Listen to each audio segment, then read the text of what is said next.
तो देश की बहस में हम बात कर रहे हैं राहुल गांधी के विदेश दौरे पर, जिसकी टाइमिंग पर सवाल उठ रहे हैं। कांग्रेस तर्क दे रही है कि राहुल अपनी बीमार नानी से मिलने इटली गए हुए हैं। वहीं भारतीय जनता पार्टी कह रही है कि राहुल की इंडिया के अंदर छुट्टी खत्म हो चुकी है, इसलिए वो वापस इटली चले गए। क्या ये विवाद का विषय बनना चाहिए? इसी पर लगातार हम आपकी राय मांग रहे हैं देश की बहस में। मेरे साथ कई सारे खास मेहमान जुड़े हुए हैं। मेरे साथ अभी अभी जुड़ गए हैं केंद्रीय मंत्री और आरपीआई के नेता अठावले साहब। अठावले साहब, आपका बहुत बहुत स्वागत है। टीएस सिंहदेव साहब भी मेरे साथ बने हुए हैं। संजू जी, मैं 1 मिनट आपके पास आता हूं, मैं सीधे अठावले जी के पास चलता हूं। अठावले जी, ब्रेक से पहले बात हो रही थी और सिंहदेव साहब ने कहा, जो कांग्रेस के बहुत बड़े नेता हैं, छत्तीसगढ़ के स्वास्थ्य मंत्री हैं, सालों से कांग्रेस में हैं, उनका यह कहना था कि अपोजिशन पार्टी राहुल गांधी से ऑब्सेस्ड हो गई है। क्या आपको लगता है उनकी निजी यात्रा पर सवाल उठाए जाने चाहिए और राहुल का इस समय पर जाना आपको लगता है राजनीतिक तौर पर विवाद का मुद्दा बनना चाहिए?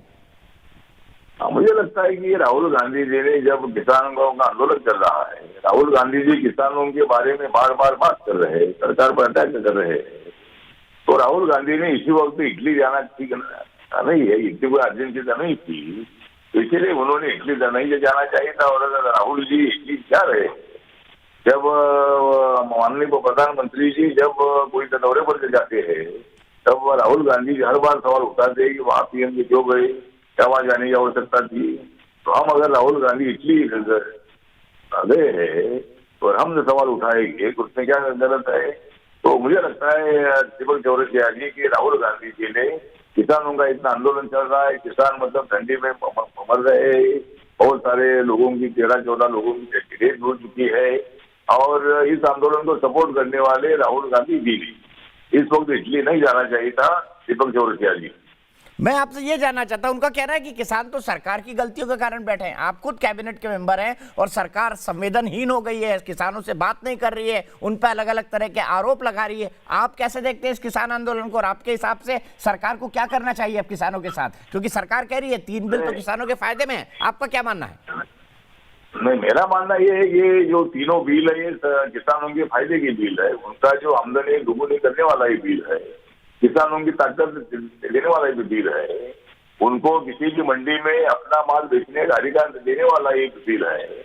और इसीलिए मतलब उसमें कोई दिक्कत नहीं होनी चाहिए। ज्यादा पैसा मिलता है दूसरे उद्योगों में, जहाँ पैसा मिलता है वहां माल बेचा जाता है, तो किसानों के माल को भी ज्यादा मूल्य मिलना चाहिए। प्याज है, अनाज है, तदाद है, या जो भी है, सबके लिए उनको अच्छा मतलब दाम मिलने की आवश्यकता है। और इसीलिए उसका मूल्य निर्धारित करने के संबंध में मतलब एक कानून है। इसलिए सरकार एडमेंट बिल्कुल नहीं है। ये किसान संगठन एडमेंट बन चुके हैं, अभी किसानों को तकलीफ दे रहे हैं, किसानों को मतलब न्याय देने के बगैर किसानों को ये लोग अन्याय कर रहे हैं।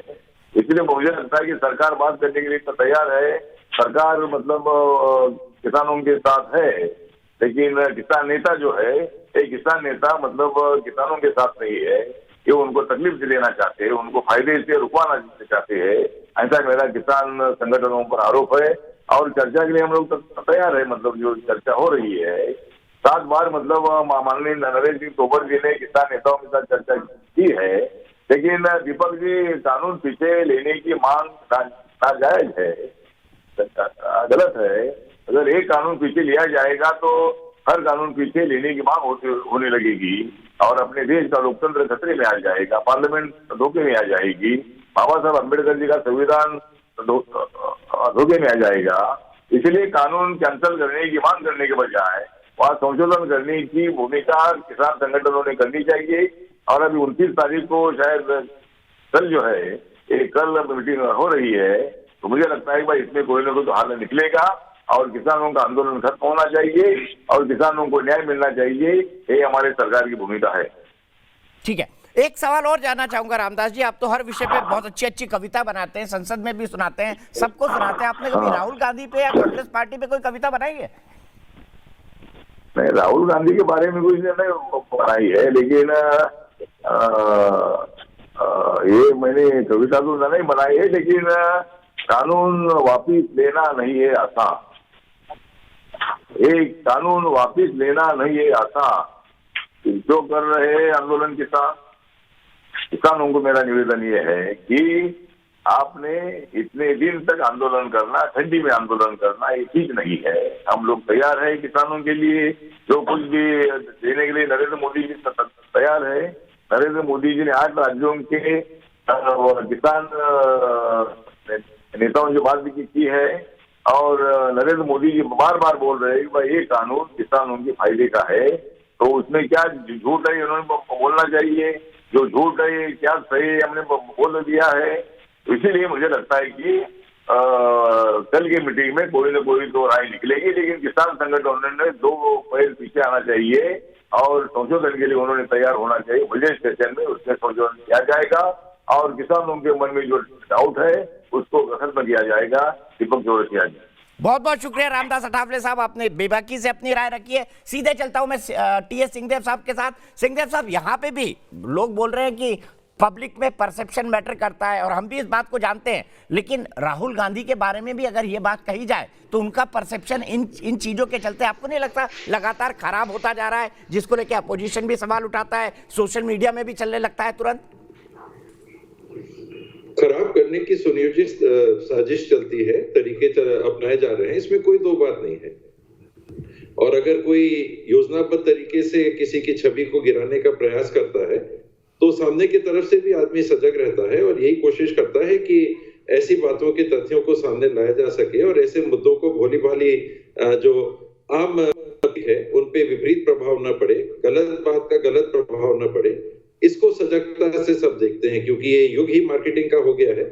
और मार्केटिंग जिस तरह से आप पेश करते हैं, सही चीज को भी गलत और गलत चीज को भी सही पेश करने की ताकत आज के दिन मीडिया के पास, सोशल मीडिया के पास आ गई है। तो हर आदमी अब सतर्क होके काम जरूर करता है। ठीक है, बहुत बहुत शुक्रिया सिंहदेव साहब हमसे जुड़ने का। सीधे संजीव वर्मा जी के पास चलूंगा। संजीव वर्मा जी, कई आरोप लगे इस बीच, कई तरह की बातें हुई इस पूरी डिबेट के अंदर, लेकिन मैं आपसे जानना चाहता हूं, मेरा बड़ा सीधा और 2 टूक सवाल है, क्या भारतीय जनता पार्टी जानबूझकर राहुल गांधी को निशाना नहीं बनाती है? जी, क्योंकि उनको लगता है सॉफ्ट टारगेट है, आसान है डिमोलिश करना, या आसान है परेशान करना। डिमोलिश शब्द नहीं इस्तेमाल करता हूं।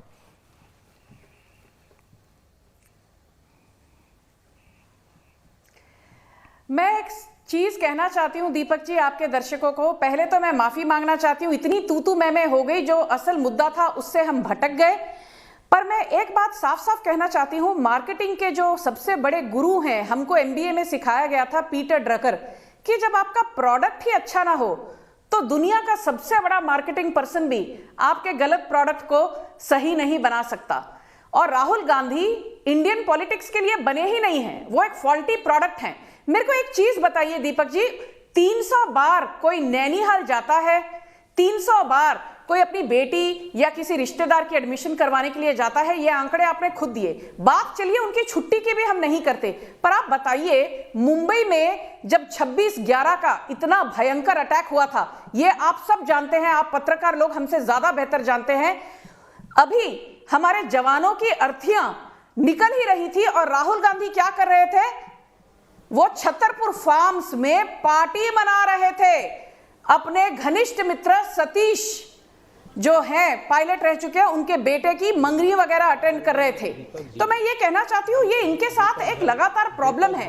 मेरे को बताइए, winter session, monsoon session, budget session लगातार मिस करते आ रहे हैं। एक चीज मैं संजय राउत से तो बिल्कुल सहमत नहीं हूं, पर उन्होंने जो 2 दिन पहले बयान दिया, उन्होंने क्या कहा? उन्होंने कहा कांग्रेस पार्टी राहुल से संभल नहीं रही, कांग्रेस पार्टी एक एनजीओ बन चुकी है। कांग्रेस पार्टी को राहुल गांधी एक एनजीओ की तरह चला रहे हैं। और आप कांग्रेस पार्टी के लिए चिंता मत कीजिए संजीव वर्मा जी, आप अपनी पार्टी की चिंता कीजिए। 1984 में आपकी पार्टी के सिर्फ 2 सांसद थे, नंबर 1। नंबर 2, बलराज मधोक साहब ने आपकी पार्टी के बारे में क्या लिखा था, एक बार सुन लीजिए। तीसरी बात, राहुल गांधी नैनीहाल इटली छुट्टी मनाने चले जाते हैं कांग्रेस के फाउंडेशन डे पर। यदि आपके दर्शक समझदार हैं, वो समझ सकते हैं राहुल गांधी किस प्रकार के नेता हैं। वो नेता है ही नहीं, 25% नेता, 75% छुट्टी मनाने वाले वेकेशनर हैं। ठीक है, मैं सीधे सुरेंद्र राजपूत जी के पास चलता हूं। सुरेंद्र राजपूत जी, फॉल्टी प्रोडक्ट करार दे दिया है भारतीय जनता पार्टी ने राहुल गांधी को, आप क्या कहेंगे? देखिए, फॉल्टी प्रोडक्ट तो दीपक भाई इतिहास जानता है, बलराज मधोक जी की किताब में लिखा हुआ है कौन है फॉल्टी प्रोडक्ट। तो जो अटल बिहारी वाजपेयी जी राजधर्म का जिनको पालन कराने की सलाह देते हैं, फॉल्टी प्रोडक्ट तो वो हैं। और साथ में पुलवामा अटैक के दिन आदरणीय नरेंद्र मोदी जी कौन सी शूटिंग कर रहे थे, जरा फ्रीज हो गया है सुरेंद्र राजपूत जी का फ्रेम। अवनीश जी मैं आपको लाऊंगा, उससे पहले आकाश शर्मा के पास। अवनीश जी आज बिल्कुल नहीं बोले। आकाश शर्मा क्या कहेंगे इस पूरी बहस पर? सर्वप्रथम दीपक जी नमस्कार। सर मैं एक ही बात कहना चाहूंगा कि राहुल गांधी जी जो कांग्रेस के इतने बड़े नेता हैं, जनरल सेक्रेटरी और प्रेसिडेंट जैसी पोस्ट पे रहे हैं, उनका अपनी ही पार्टी के 136वें स्थापना दिवस पे न होना वास्तव में एक मुद्दा है। ये एक प्रकार का मुद्दा होने के साथ एक सवाल भी खड़ा करता है कि क्या राहुल गांधी जी एक समर्पित व्यक्ति हैं? क्योंकि जो व्यक्ति अपनी ही पार्टी के प्रति समर्पित नहीं है, क्या वो देश के प्रति भी समर्पित हो सकता है? ठीक है, यहीं से बहस को आगे बढ़ाता हूं। राजपूत जी आपकी कनेक्शन कट गई थी, मैं चाहता हूं आप कंक्लूड करें। उन्होंने कहा है कि अगर अपनी पार्टी के लिए समर्पित नहीं है तो क्या देश के लिए समर्पित है? एक आम दर्शक के सवाल उठा रहे हैं। देखिए, आम दर्शक के कोई भी सवाल हमारे सर माथे पर, हम दो चीजें बताना चाहते हैं उस दर्शक को भी और देश को भी कि जितने समर्पित राहुल गांधी जी और गांधी परिवार है, उतने समर्पित तो इन लोगों में पूरी पार्टी के सारे लोग नहीं है। दो प्रधानमंत्री हम लोगों ने खोए हैं और लैंड एक्विजिशन बिल को लेकर के देश के क्या नाम संसद को साफ करने का, अपराध मुक्त करने को लेकर के जो राहुल गांधी जी के ये दो काम हैं, अगर ये भारतीय जनता पार्टी ने किए होते तो 200 साल तक राज करने का ये लाइसेंस मांगते बता रहे हैं जनता से। आप क्यों बता रहे हैं 200 साल राज कर लेंगे? आपकी टिप लेके राज कर लेंगे, उन्हें सुरेंद्र जी आपकी टिप लेके राज कर लेंगे। मत बताइए, चलते जबरदस्ती नेता बनाया जा रहा है।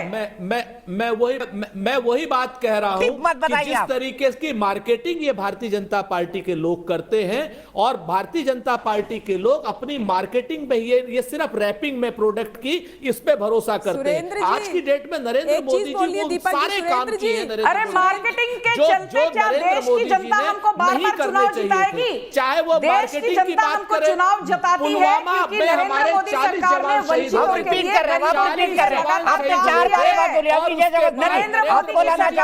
समर्पित है राहुल गांधी पूरी तरह, ये कह रहे हैं। सशक्त बनाया दीपक जी, वंचितों को मैंने सशक्त आपसे बनाया कहा है। पूरी तरीके से दीपक समर्पित जी, है। मैं आज ज्यादा नहीं बोला, आपने कहा मैं किसी के बीच में बोलता नहीं, जब तक मुझे कहा ना जाए मैं नहीं बोलता। संजू जी, सुरेंद्र भाई, अवनीश जी, दीपक जी, अवनीश जी प्लीज, दीपक जी, अवनीश जी,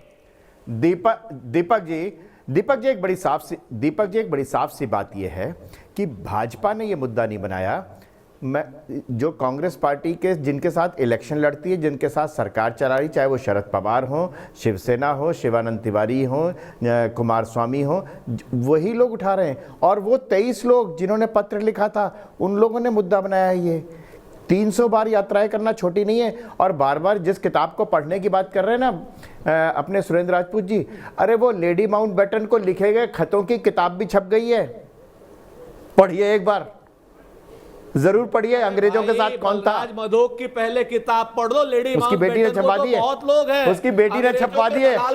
वो जो चिट्ठियां लिखी गई थी ना, वो जो चिट्ठियां लिखी गई थी, वो पामेला माउंटबेटन ने छपवा दी है। लेकर के आज तक का इतिहास पढ़िए एक बार उसको, एक बार पढ़िए श्यामा प्रसाद उसको पढ़िए जरा आप, श्यामा प्रसाद उसको पढ़िए जरा आप।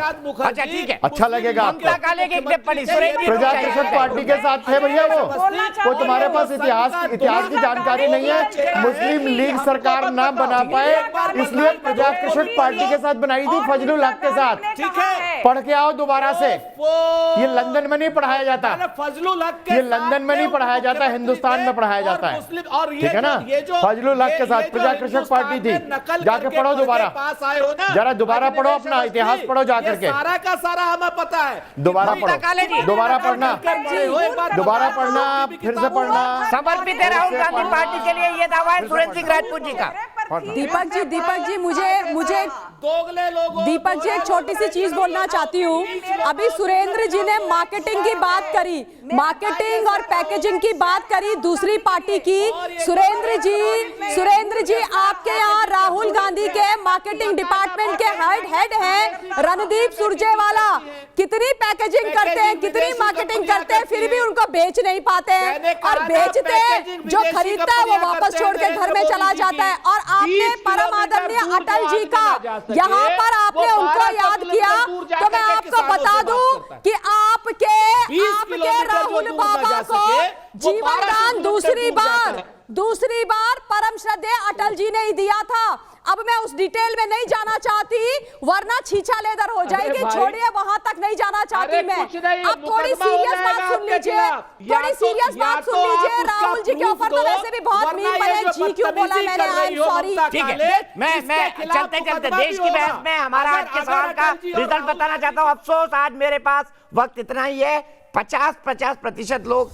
50% लोगों का कहना है कि राहुल की निजी यात्रा पर सवाल उठाना सही है, और 85% का कहना है गलत है। तो आज लोग बड़े सोशल मीडिया पर इस मसले पर बटे हुए हैं। लेकिन देश की बहस में आज इतना ही।